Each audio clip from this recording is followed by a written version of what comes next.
Hey guys, this is Matt Core from Ctrl+Paint.com, and today we're going to talk about a really useful compositional tool, and that's called framing elements.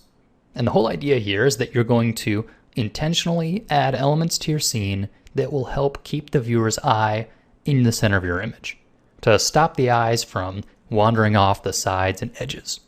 Because right here you can see that there's really nothing enclosing this image.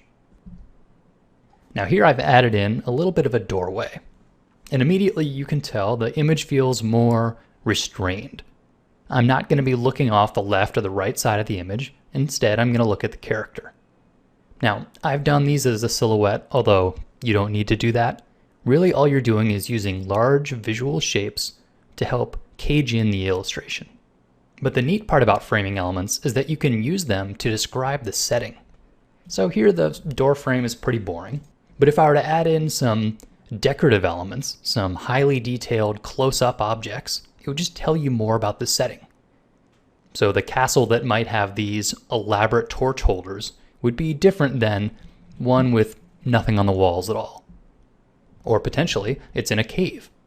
And so instead of a normal doorway, I'd have a much more irregular shape with some mushrooms and vines hanging. And I don't need to give a lot of details here. It's really just using shape to tell the story.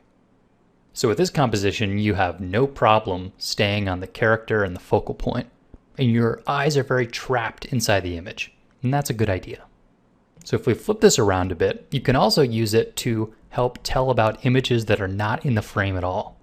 So this orc is scared. Now what is he scared of? Well, maybe he's scared of a giant crowd that's coming to get him.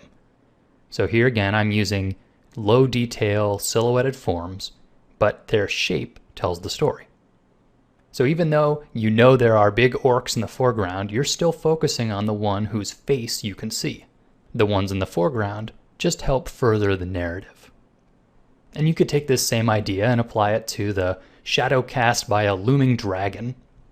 And in this case, the dragon is not pictured at all, but his cast shadow creates a framing element. It's a large shape that directs the eye and surrounds the focal point. So in this painting, I used a flock of birds as a framing element. And I added a little extra directionality to the birds to point towards the focal point. Here you can see I have sort of a steampunk subway tunnel. And here I've just used simple figures in the foreground as framing elements. Again, not a lot of detail, but they keep your eye in the right direction.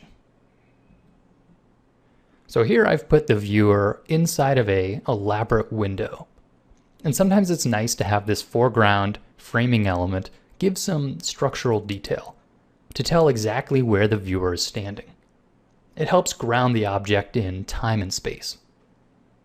In this case, there's no silhouetting happening. I'm simply using large architectural elements to cage in the form. And in this case, the dragon is actually roped down. And so having him in a tight courtyard adds to that sense of restriction. And in this final painting, you can see that the framing element is not much more foreground than the character itself. It's more of a decorative element, almost like it would be on a playing card. But whatever the story is that you're telling in your illustration, odds are you can put some sort of an intentional frame around the character. A good frame will be almost invisible to your audience, but it will keep their eye where it's supposed to be, and it'll help set the scene. So have fun and go make some framing elements. Thanks for watching, guys.